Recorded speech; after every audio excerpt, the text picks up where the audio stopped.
Hello students, आज हम लोग कक्षा 11वीं में आगे देखेंगे रेडॉक्स अभिक्रिया वाले चैप्टर में प्रत्यक्ष रेडॉक्स अभिक्रिया या फिर डायरेक्ट रेडॉक्स रिएक्शन। तो इसमें जो रेडॉक्स अभिक्रिया देखे थे वही होगा, लेकिन इसके सामने प्रत्यक्ष शब्द जुड़ा है। तो इसका परिभाषा देख लेते हैं सर्वप्रथम। तो रेडॉक्स अभिक्रिया जिसमें ऑक्सीकरण तथा अपचयन एक ही पात्र में संपन्न होता है, माने एक ही ठो बीकर लेंगे या फिर कोई सा भी पात्र लेंगे, उसमें एक ही ठो पात्र में ऑक्सीकरण भी होगा और अपचयन भी होगा। तो वह जो रेडॉक्स अभिक्रिया है वो कहलाएगा प्रत्यक्ष रेडॉक्स अभिक्रिया। इस रेडॉक्स अभिक्रिया में जो अपचायक पदार्थ रहेगा उसमें से इलेक्ट्रॉन सीधे ऑक्सीकारक पदार्थ को स्थानांतरित होता है। माने अपचायक जो है इलेक्ट्रॉन को क्या करेगा, उत्सर्जित करने का काम करेगा, जिसके कारण जो अपचायक रहेगा वहाँ से इलेक्ट्रॉन निकलेगा और सीधे सीधे एक ही पात्र में रहेंगे, एक ही बीकर में रहेंगे। तो जहाँ से इलेक्ट्रॉन निकलेगा अपचायक से, और सीधे सीधे ऑक्सीकारक के पास जा करके ऑक्सीकारक द्वारा ग्रहण कर लिया जाता है। तो ये यहाँ पे ये जो प्रोसेस है वो कहलाएगा प्रत्यक्ष रेडॉक्स अभिक्रिया। एक ही तो पात्र में होगा, इसलिए इसको बोला गया है प्रत्यक्ष, क्योंकि जो इलेक्ट्रॉन निकलेगा वो डायरेक्ट किसके पास पहुंच जाएगा, ऑक्सीकारक के पास पहुंच जाता है। उदाहरण के लिए देखते हैं जिंक की पत्तियां। जिंक का जो पत्ती रहता है, पतली पतली पत्ती जिंक धातु की, उसको लेकर क्या करेंगे, रेगमाल या फिर सैंड पेपर जिसको बोला जाता है, उससे रगड़ करके उसको साफ कर लेते हैं। उसके बाद आशुद्ध जल जो डिस्टिल वाटर जिसको बोलते हैं, जो वर्षा का पानी रहता है या फिर प्रयोगशाला में प्रैक्टिकल करने के लिए रखा रहता है डिस्टिल वाटर, वहाँ से उसको धो करके सुखाते हैं। उसके बाद एक बीकर लेंगे और बीकर में कॉपर सल्फेट का विलयन ले लेते हैं। इस प्रकार से यहाँ पे लिया हुआ है एक बीकर है, इसमें क्या हुआ है, कॉपर सल्फेट का ये जो डेढ़ डेढ़ दिख रहा है ये सब विलयन है कॉपर सल्फेट का। और ये क्या है, जिंक की पट्टी है, जिंक की धातु से बनी हुई पतली पट्टी है। अब जिंक धातु को इसमें डुबा करके रख देते हैं तो स्वतः होने लगता है। तो इसमें जो है रेडॉक्स अभिक्रिया होगा, तो क्या होगा, अपने आप यहाँ पे रेडॉक्स अभिक्रिया होने लगता है। तो इसको क्या बोलेंगे, प्रत्यक्ष रेडॉक्स अभिक्रिया इसको बोलेंगे। तो इसमें जो है जो हम लोग क्या करते हैं, इस प्रकार से ये तो क्रियाविधि का व्यवस्था हो गया। इस प्रकार से इसको व्यवस्थित करेंगे, दोनों को कॉपर सल्फेट और जिंक की पट्टी को बीकर के अंदर में। तो बीकर एक ही ठो है, एक ही ठो पात्र है, तो ये कहलाएगा प्रत्यक्ष रेडॉक्स अभिक्रिया। तो इसका हम लोग कुछ समय पश्चात क्या करते हैं, ऑब्जर्वेशन करते हैं, उसको अवलोकन करते हैं, देखते हैं कि इसमें क्या क्या चेंजेस हो रहा है या किस प्रकार से इसमें रिएक्शन हो रहा है करके। तो हमको अवलोकन करने पे जो दिखाई देता है वह है जिंक की जो छड़ है, ये वाला जिंक का जो रॉड है, छड़ है, पट्टी है, वो विलयन में घुलने लगती है और इसके भार में कमी आती जाती है। अब ये जिंक का पट्टी थोड़ी देर बाद क्या होगा, विलयन में घुलने लगेगा और घुल करके यहाँ पे विलयन में आने लगता है, जिसके कारण जब ये घुलेगा तो उसके भार में या फिर वजन में क्या होगी, कमी आती जाएगी। दूसरा होता है विलयन का नीला रंग धीरे धीरे लुप्त होने लगता है। यह जो विलयन भरा हुआ है कॉपर सल्फेट का विलयन, तो कॉपर सल्फेट का कलर यहाँ पे नीला कलर का रहता है।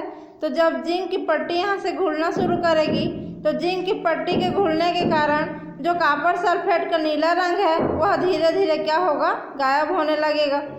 अब बीकर की तली पर कॉपर का लाल भूरा अवक्षेप प्राप्त होता है और विलयन के भार में वृद्धि होने लगती है। यहाँ पे जो कॉपर सल्फेट का विलयन है इसमें और जिंक के साथ रिएक्शन होगा तो क्या होगा, जो कॉपर है कॉपर के रूप में यहाँ पे अवक्षेप के रूप में नीचे में बढ़ता जाता है और इसका कलर हो जाएगा लाल भूरा रंग, जिसके कारण ये जो विलयन है इसके भार में या वजन में वृद्धि होती जाएगी, क्योंकि जिंक का वजन कम हो रहा है और वह घुल करके कॉपर सल्फेट में आ रहा है। तो जिंक का वजन कम होगा और इसका वजन बढ़ते जाएगा। अभिक्रिया के दौरान ऊर्जा उत्सर्जित होती है, तो ये जो रिएक्शन हो रहा है उसमें क्या होगा, अगर एनर्जी देखेंगे तो एनर्जी यहाँ पे उत्सर्जित होगी। तो जिसमें भी एनर्जी उत्सर्जित होगी उस अभिक्रिया को ऊष्माक्षेपी अभिक्रिया कहते हैं। अब विलयन विद्युत रूप से उदासीन रहता है। ये जो विलयन है वह उसका विद्युतीय दृष्टि से इसमें देखेंगे करंट फ्लो हो रहा है कि नहीं करके, तो यह विलयन विद्युतीय रूप से उदासीन प्रकृति का होता है। तो ये हो गया प्रत्यक्ष रेडॉक्स रिएक्शन, क्योंकि यह जिंक क्या होगा, पहले Zn2+ में बदलेगा और 2 इलेक्ट्रॉन निकालेगा जिंक, उसी इलेक्ट्रॉन को कॉपर यहाँ पर ग्रहण कर लेगा और क्या बनाएगा, कॉपर का अवक्षेप बनाता है। तो ये हो गया प्रत्यक्ष रेडॉक्स अभिक्रिया। इसका अगर हम लोग समीकरण देखेंगे, स्पष्टीकरण, तो बीकर में जो होने वाली अभिक्रिया है उसको इस प्रकार से दर्शाया जाता है। जो जिंक की पट्टी ली गई है वो जिंक के रूप में रहेगा और जो कॉपर सल्फेट का विलयन रहता है वो Cu2+ एक्वा और SO4 एक्वा सॉल्यूशन के रूप में यहाँ पे विलयन में रहेगा। तो ये दोनों क्या बनाएंगे, कॉपर सल्फेट का विलयन। तो जो अभिक्रिया होगी तो क्या होगा, जिंक का ऑक्सीडेशन होता है, इसमें ऑक्सीकरण की अभिक्रिया होगी, +2 बनेगा जिंक से और यहाँ से जो 2 इलेक्ट्रॉन बाहर निकलेगा तो ये दो इलेक्ट्रॉन है इस कॉपर 2+ के पास आ जाएगा और कॉपर से यहाँ पे ये 2+ यहाँ पे नहीं रहेगा, Cu ये केवल Cu होगा। जो कॉपर है वो अवक्षेप में आकर के वहाँ पे अवक्षेप के रूप में नीचे जमता जाता है। तो अभिक्रिया के दौरान जिंक धातु इलेक्ट्रॉन त्यागता है, दान करता है, माने ऑक्सीकरण होता है और Zn2+ आयन बनाएगा जो विलयन में चला जाता है, जिसके कारण जिंक की जो पट्टी है उसके भार में कमी आएगी और जिंक की क्षण का यहाँ पे क्या होगा, ऑक्सीकरण होगा या फिर ऑक्सीडेशन होता है।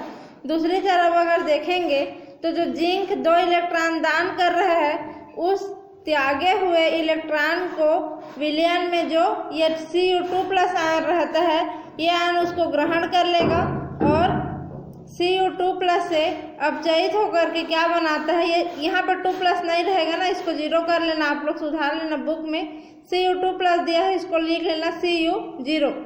तो Cu जो 2+ आयन है ये ग्रहण करके क्या हो जाएगा, अपचयित हो जाएगा और यहाँ पर दिया हुआ है Cu2+Aq, ये जो था Cu2+Aq ये Cu0, यहाँ से Cu0S में अपचयन इसका हो जाएगा तथा कॉपर जो है, ये जो कॉपर है Cu0 वाला, ये यहाँ से अवक्षेपित होकर के रेड ब्राउन कलर का PPT या लाल भूरा रंग का अवक्षेप यहाँ से देता है। इस प्रकार विलयन में जो Cu2+ आयनों की सांद्रता में कमी हो जाएगी, क्योंकि जो Cu2+ आयन है ये अपचयित हो जा रहे हैं तो इनकी सांद्रता में समय के साथ कमी होगी, जिसके कारण विलयन का जो ब्लू कलर रहता है, नीला कलर रहता है, वह धीरे धीरे यहाँ से गायब होने लगता है। इस प्रकार इसमें जो है ऑक्सीकरण और अपचयन क्रिया एक ही बीकर में हो रहा है, एक ही पात्र में हो रहा है, इसलिए ये क्या कहलाएगा, प्रत्यक्ष रेडॉक्स अभिक्रिया का उदाहरण है। यहाँ पे जो रासायनिक ऊर्जा का ऊष्मा में परिवर्तन होता है उसको यहाँ अभिक्रिया के दौरान जो भी रासायनिक अभिक्रिया होगी उसके दौरान जो रासायनिक ऊर्जा उसमें रहेगा उसी ऊर्जा का ऊष्मा के रूप में परिवर्तन होता है। तो जिंक 0 ऑक्सीडेशन में रहता है जिंक की पट्टी के रूप में और 2 इलेक्ट्रॉन जब दान करता है तो जिंक 2+ आयन बनाएगा, माने कि ऑक्सीकरण होगा। अब जो कॉपर 2+ विलयन में रहता है वह इन दोनों इलेक्ट्रॉन को खुद ग्रहण कर लेगा और Cu2+ से Cu0 में आ जाएगा, तो इसका क्या हो जाएगा, अपचयन होगा और Cu जो S माने कि सॉलिड अवस्था में नीचे अवक्षेप के रूप में ये बैठ जाता है।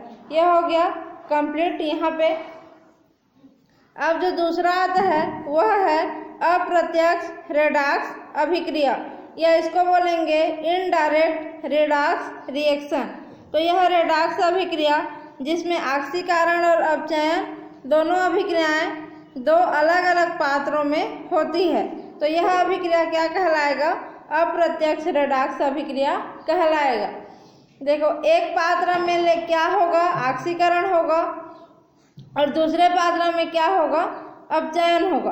तो दो ठो अलग अलग पात्र रहेगा और एक में ऑक्सीकरण होगा, दूसरे में अपचयन होगा। तो वहाँ पे जो इलेक्ट्रॉन निकलेगा कहाँ से, अपचायक के पास से, वह इलेक्ट्रॉन सीधे सीधे डायरेक्ट ऑक्सीकारक के पास जाके नहीं जुड़ पाएगा, इसलिए इसको इनडायरेक्ट बोला गया है। तो ये जो रेडॉक्स अभिक्रिया है इनडायरेक्ट रेडॉक्स अभिक्रिया कहलाएगा। इस प्रकार की अभिक्रिया में ऑक्सीकारक और अपचायक के बीच इलेक्ट्रॉन का जो स्थानांतरण होता है वह चालकता तार के द्वारा अप्रत्यक्ष रूप से होता है। तो जैसे ये एक बीकर है और ये एक बीकर है, इसमें क्या हो रहा है, ऑक्सीकरण, इसमें अपचयन। तो यहाँ से जो इलेक्ट्रॉन का स्थानांतरण होगा वो इसमें सीधे सीधे नहीं पहुँचेगा क्योंकि दोनों अलग अलग पात्र है। तो यहाँ से जो इलेक्ट्रॉन निकलेगा उसको क्या करेंगे, चालकता तार के द्वारा यहाँ से तार को निकालेंगे और लाकर यहाँ जोड़ेंगे। तो इस तार के थ्रू यहाँ का जो इलेक्ट्रॉन है होते होते कहाँ आएगा, इस वाले बीकर में आएगा जिसमें अपचयन हो रहा है। इस प्रकार से यहाँ पे अप्रत्यक्ष रूप से इलेक्ट्रॉन का स्थानांतरण होता है और चालकता तार के द्वारा इसका स्थानांतरण होता है। इस तरह की जो अभिक्रिया रहेगी उसमें रासायनिक ऊर्जा विद्युत ऊर्जा के रूप में परिवर्तन होना शामिल है। जैसे उसमें ऊष्मा ऊर्जा के रूप में चेंज होता था जो रासायनिक ऊर्जा था वो, इसलिए उसको ऊष्माक्षेपी बोलते थे। तो यहाँ पे जो रासायनिक ऊर्जा होगी वह विद्युतीय ऊर्जा के रूप में परिवर्तित होगी। इस तरह की व्यवस्था जिसमें अप्रत्यक्ष रेडॉक्स अभिक्रिया से संबंधित है उसी को बोला जाता है विद्युत रासायनिक सेल या इलेक्ट्रोकेमिकल सेल भी बोलते हैं या विद्युत रासायनिक सेल बोला जाता है उसी को। तो इसमें जो है जितना भी विद्युत रासायनिक सेल रहता है उन सब में अप्रत्यक्ष रेडॉक्स अभिक्रिया वाला ही रहता है। यह हो गया इसका कंप्लीट। अब इसमें जो है अंतर दिया हुआ है कि इसमें प्रत्यक्ष और अप्रत्यक्ष रेडॉक्स अभिक्रिया में अंतर। तो इसको आप लोग देख लेना क्योंकि दोनों को पढ़ चुके हैं तो इसको अलग से नहीं बताया जा रहा है यहाँ पे। अब आगे आता है ऑक्सीकरण संख्या की अवधारणा। तो ऑक्सीडेशन नंबर वाला एक वीडियो पहले बनाकर डाली थी, बहुत 15-20 दिन पहले, ऑक्सीकरण संख्या की अवधारणा या फिर ऑक्सीडेशन नंबर करके, उसमें ऑक्सीकरण संख्या कैसे निकालते हैं उसको पूरा बताया गया था। उसको आप लोग गूगल क्लासरूम में जा कर के एक बार देख लेना। उसके बाद देखते हैं ऑक्सीकरण संख्या की अवधारणा। तो यहाँ पे जो इलेक्ट्रॉन स्थानांतरण या फिर ट्रांसफ़र ऑफ इलेक्ट्रॉन होता है उसी के आधार पे क्या करते हैं, ऑक्सीकरण और अपचयन की क्रियाओं की धारणा को दिया गया है। तो इसमें जिनमें आवेश होता है तथा जो रेडॉक्स अभिक्रियाओं में बदलता है उनको क्या कहेंगे, आणिक अभिक्रिया कहते हैं। जो आणिक अभिक्रिया है उसमें क्या होगा, आवेश पाया जाएगा और रेडॉक्स अभिक्रियाओं में उनका जो आवेश है वह बदलता रहेगा। परंतु जो सहसंयोजक यौगिक होता है उनमें होने वाली रेडॉक्स अभिक्रिया को इलेक्ट्रॉन स्थानांतरण के आधार पे सरलतापूर्वक नहीं समझाया जा सकता। इसका मतलब है कि जो आणिक प्रकार का रहेगा अभिक्रिया उसमें आयन के आधार पर रेडॉक्स अभिक्रिया होता है। इलेक्ट्रॉन दान करता है तो धन आयन और इलेक्ट्रॉन ग्रहण करेगा तो ऋण आयन। लेकिन जो सहसंयोजक यौगिक रहते हैं उसमें क्या होता है, धन आयन और ऋण आयन नहीं पाया जाता है, जिसके कारण उसमें इलेक्ट्रॉन स्थानांतरण के आधार पर उसको सरलतापूर्वक नहीं बताया जा सकता। यहाँ पर लिया गया है जिंक और कॉपर आयन की रासायनिक अभिक्रिया। तो जिंक सॉलिड रूप में रहता है, अभी ऊपर देखे हैं प्रत्यक्ष वाले में, और जो कॉपर है 2+ आयन के रूप में एक्वा सॉल्यूशन के रूप में रहेगा। तो जिंक 2 इलेक्ट्रॉन दान करेगा और क्या बनाएगा, Zn2+ बनाएगा, और उसी 2 इलेक्ट्रॉन को ये जो कॉपर 2+ आयन है ये ग्रहण करेगा और क्या बनाएगा, कॉपर सल्फर का सॉलिड रूप बनाएगा। और इस अभिक्रिया में क्या होगा, जिंक परमाणु इलेक्ट्रॉन को त्यागता है और Cu2+ आयन उसी इलेक्ट्रॉन को ग्रहण करता है। परंतु जो H2 तथा O2 के बीच रासायनिक अभिक्रिया, यह तो एक अभिक्रिया हुआ जिसमें ये इलेक्ट्रॉन को दान करेगा और ये उस इलेक्ट्रॉन को ग्रहण करेगा। अब दूसरी अभिक्रिया दिया है H2 2H2 और O2 के बीच में। तो यहाँ पे क्या हो रहा है, 2H2 है और यहाँ पे 2O है, तो ये बना लेगा 2H2O। तो हाइड्रोजन भी गैस के रूप में है और ऑक्सीजन भी गैस के रूप में है। ये दोनों जब आपस में मिलेंगे तो यहाँ पे लिक्विड फॉर्म में जल का या वाटर का निर्माण करते हैं।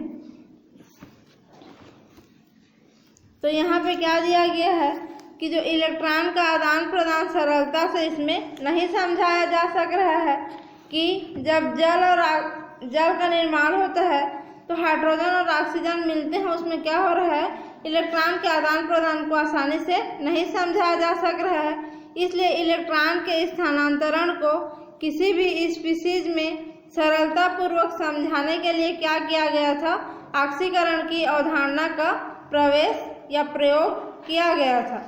क्योंकि जो आयनिक रहेगा उसी में हम लोग रेडॉक्स अभिक्रिया शो कर सकते हैं, लेकिन जो आयनिक नहीं है उसमें ऑक्सीकरण अवस्था के द्वारा उसको क्या बताया गया था, किसी भी स्पीशीज में इलेक्ट्रॉन के स्थानांतरण को समझाया गया था। तो इस अवधारणा के आधार पर बताया गया कि जो सहसंयोजक और आयनिक दोनों प्रकार के यौगिकों में ऑक्सीकरण और अपचयन के प्रक्रम को हम लोग समझ सकते हैं और उसको क्या कर सकता है, समझाया जा सकता है। किसके द्वारा, ऑक्सीकरण की अवधारणा के द्वारा। तो इस प्रणाली में जो ऑक्सीकरण अंक है जिसको क्या बोलते हैं, ऑक्सीडेशन नंबर या फिर ऑक्सीकरण अवस्था, ऑक्सीडेशन स्टेट।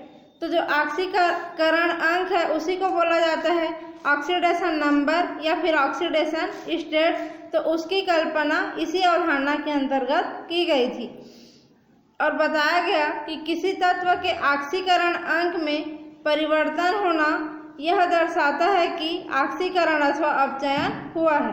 तो पहले जो भी ऑक्सीकरण अंक रहेगा उसमें यदि क्या होता है, अंतर होता है, तो इसका मतलब है कि वहाँ पे क्या हो रहा है, या तो ऑक्सीकरण हो रहा है या फिर अपचयन हो रहा है। इसलिए इसमें बताया गया कि किसी परमाणु की ऑक्सीकरण संख्या उसके वास्तविक या काल्पनिक आवेश जो उस अणु या आयन में उपस्थित होता है की इकाई होती है, जिसको इस नियम के आधार पर गणना करते हैं। सहसंयोजी जो बंध है वह पूरी तरह से अधिक विद्युत ऋणी अणु के साथ होता है। ऑक्सीकरण संख्या को ऑक्सीकरण अवस्था भी कहा जाता है। तो जो भी उसका वास्तविक रूप रहेगा उसमें या काल्पनिक रूप जो रहेगा उसमें आवेश जो भी पाया जाएगा और वह आवेश किस में रहेगा, उसके अणु में या फिर आयन में, उसी के आधार पर उसमें क्या करेंगे, ऑक्सीकरण अवस्था या ऑक्सीकरण संख्या की गणना करेंगे। तो इसमें जो है समनाभिकीय, समनाभिकीय का मतलब है वह अणु जिसमें समान प्रकार के परमाणु पाए जाते हैं। तो समान परमाणु रहेगा तो हर परमाणु का नाभिक भी समान रहेगा।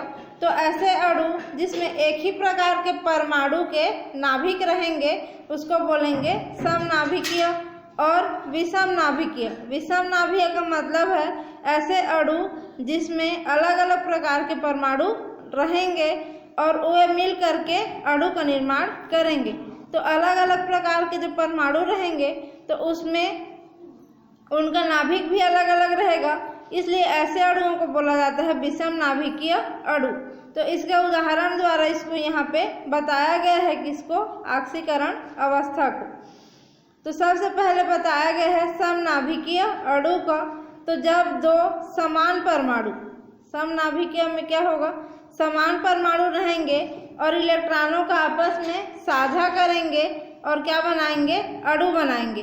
तो ऑक्सीकरण अंक इसमें ज्ञात करने के लिए इलेक्ट्रॉन युग्म को दोनों परमाणुओं में समान रूप से बांट देते हैं। अब समान नाभिक है तो जो उसके बीच इलेक्ट्रॉन का सहभाजन होगा वो क्या रहेगा, दोनों के बीच रहेगा सहभाजित इलेक्ट्रॉन। जैसे कि Cl2 ये क्या है, समनाभिकीय है। तो इसमें 2 क्लोरीन रहेगा और ये जो क्रॉस क्रॉस दिखाया गया है, छोटा छोटा क्रॉस, ये इस वाले क्लोरीन का आउटर ऑर्बिटल का इलेक्ट्रॉन है। तो क्लोरीन में आउटर ऑर्बिटल में 7 इलेक्ट्रॉन रहते हैं। तो इस वाले क्लोरीन के चारों ओर 7 ठो क्रॉस किया गया है, 1 2 3 4 5 6 और 7। तो इस वाले क्लोरीन का आउटर ऑर्बिटल का इलेक्ट्रॉन ये क्रॉस वाला हो गया, और दूसरे वाले क्लोरीन का जो आउटर ऑर्बिटल है इसमें भी 7 इलेक्ट्रॉन रहेगा। तो इसमें डॉट डॉट के द्वारा इसके इलेक्ट्रॉन को बताया गया है। तो इसमें 7 ठो डॉट लगाया गया है इस वाले क्लोरीन के इलेक्ट्रॉन के लिए।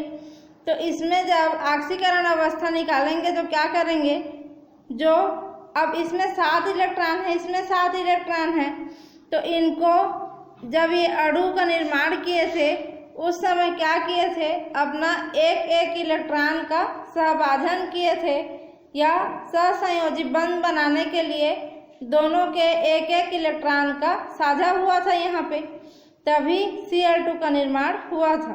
तो ये इसका जो एक क्रॉस है यहाँ पे है और इसका एक डॉट यहाँ पे है, तो इन दोनों के बीच में उसको रखा गया है, एक क्रॉस और एक डॉट को। तो यही जो 2 इलेक्ट्रॉन है इसमें साझे का इलेक्ट्रॉन युग्म कहलाएगा, और इन दोनों इलेक्ट्रॉन पे इसका भी समान अधिकार होगा और इसका भी इसके जितना ही समान अधिकार इसका होगा। तो यहाँ पे साझे का जो इलेक्ट्रॉन युग्म है वह इसके लिए भी काम करेगा और इसके लिए भी काम करेगा। तो इसके कारण ही इनका दोनों का क्या हो जाएगा, अष्टक पूर्ण हो जाएगा। तो इसका जब ऑक्सीकरण अवस्था निकालेंगे तो दोनों का जो साझे का इलेक्ट्रॉन युग्म है उसको दोनों के बीच में यहाँ पे रखेंगे, इस दोनों इलेक्ट्रॉन को, एक क्रॉस और एक डॉट को। तो क्लोरीन का ऑक्सीकरण अंक जब ज्ञात करते हैं तो दोनों परमाणुओं को समान रूप से बांट देते हैं एक दूसरे में, और दोनों क्लोरीन के बीच में इलेक्ट्रॉन युग्म को बांट दिया जाता है। तो प्रत्येक क्लोरीन के बाहरी कक्षा में 7 इलेक्ट्रॉन हुए और उदासीन क्लोरीन परमाणु में होता है। तो क्लोरीन की ऑक्सीकरण संख्या यहाँ पे क्या हो जाएगी, 0 रहेगा, क्योंकि दोनों के पास समान समान इलेक्ट्रॉन जाएंगे। अगर बांटेंगे तो ये 2 इलेक्ट्रॉन है तो दोनों के एक एक क्लोरीन को एक एक इलेक्ट्रॉन ले लेगा, तो बीच में यहाँ पे इलेक्ट्रॉन की संख्या 0 हुई। तो यहाँ पे जो क्लोरीन की ऑक्सीकरण संख्या का मान आता है 0। तो समनाभिकीय कोई सा भी अणु रहेगा उसमें ऑक्सीकरण संख्या का मान हमेशा 0 आएगा। उसके बाद अगला बताया गया है विषम नाभिकीय वाले अणु के लिए। तो विषम नाभिकीय में असमान परमाणु के मिलने से अणु का निर्माण होता है। तो ये तो हो गया समनाभिकीय, जिसके लिए ऑक्सीकरण संख्या हमेशा 0 या फिर 0 आएगा। अब जो विषम नाभिकीय है इनके मध्य इलेक्ट्रॉन युग्म का साझा होता है, और साझे का जो इलेक्ट्रॉन युग्म है वह अधिक विद्युत ऋणात्मक परमाणु के साथ गिने जाते हैं। यहाँ पे HCl का एग्जाम्पल दिया है। जो HCl है इसमें एक हाइड्रोजन परमाणु है और एक क्लोरीन परमाणु। तो हाइड्रोजन पे अगर इसको, ये भी सहसंयोजक बंध से बना हुआ है, लेकिन इसमें हाइड्रोजन जो है विद्युत धनी तत्व है और क्लोरीन विद्युत ऋणात्मक तत्व है।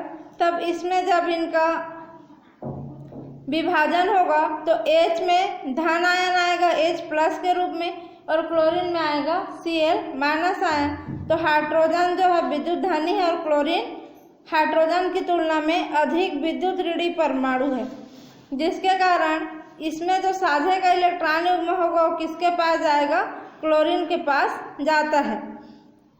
तो यहाँ पे जो H है और ये Cl है, तो H में आउटर ऑर्बिटल में एक इलेक्ट्रॉन रहता है जिसको क्रॉस के द्वारा यहाँ पे बताया गया है, और क्लोरीन के आउटर ऑर्बिटल में 7 इलेक्ट्रॉन है, तो 7 डॉट के द्वारा इसको बताए हैं। तो इसमें का एक और इसमें का एक इलेक्ट्रॉन यहाँ पे साझा करेंगे, तो इसमें द्विक पूरा होता है हाइड्रोजन का, माने कि आउटर ऑर्बिटल में 1s में 2 इलेक्ट्रॉन पूरा हो जाएगा, और क्लोरीन में 8 इलेक्ट्रॉन वाला अष्टक पूरा होगा। तो ये जो साझे का इलेक्ट्रॉन युग्म है, क्लोरीन ज़्यादा विद्युत ऋणात्मक होने के कारण क्लोरीन के पास गिना जाता है, तो क्लोरीन में यहाँ पे माइनस चार्ज आएगा और जो हाइड्रोजन है उस पर प्लस चार्ज आता है। तो यहाँ पे क्लोरीन परमाणु पर उदासीन क्लोरीन परमाणु की तुलना में एक ज़्यादा इलेक्ट्रॉन होने से क्लोरीन पर क्या हो जाएगा, इकाई ऋण आवेश आ जाता है। तो क्लोरीन की जो ऑक्सीडेशन नंबर या ऑक्सीकरण संख्या यहाँ पे क्या होगी, -1 होगा। और बिना इलेक्ट्रॉन वाले जो हाइड्रोजन परमाणु है, इस हाइड्रोजन का दोनों इलेक्ट्रॉन अब क्लोरीन के पास चला गया, तो इस पे एक तो प्लस चार्ज आ जाएगा। तो यहाँ पे हाइड्रोजन के लिए जो ऑक्सीकरण संख्या का मान है +1 आता है। तो किसी भी अणु में ऑक्सीकरण अवस्था धनात्मक, ऋणात्मक या फिर शून्य हो सकती है, जो संयोजन अवस्था पर निर्भर करता है। किस प्रकार के अणु आपस में किस प्रकार के परमाणु आपस में संयोग करके अणु बनाते हैं, इस पर निर्भर करेगा। उस आधार पे किसी भी यौगिक में जो है धनात्मक, ऋणात्मक या फिर शून्य ऑक्सीकरण अवस्था हो सकता है। और जो विद्युत ऋणी तत्व रहते हैं, अधिक विद्युत ऋणी तत्व, उसमें ऋण आवेश आता है, और जो कम विद्युत ऋणी तत्व रहेंगे उसमें धन आवेश आएगा। यहाँ पे ऑक्सीकरण संख्या वास्तविक आवेश नहीं है। जो ऑक्सीकरण संख्या में जो आवेश रहता है, धन आवेश, ऋण आवेश, वह वास्तविक आवेश नहीं होता है, केवल आभासी आवेश रहता है। इसलिए विभिन्न अणु तथा आयन में ऑक्सीकरण अवस्था अलग अलग होती है। और वास्तविक आवेश नहीं होता है, परिवर्तनशील रहता है, आभासी रहता है, इसलिए उसमें ऑक्सीकरण जो अवस्था का मान है अलग अलग रहता है, जो तत्व की संयोजन की अवस्था पे निर्भर करेगा।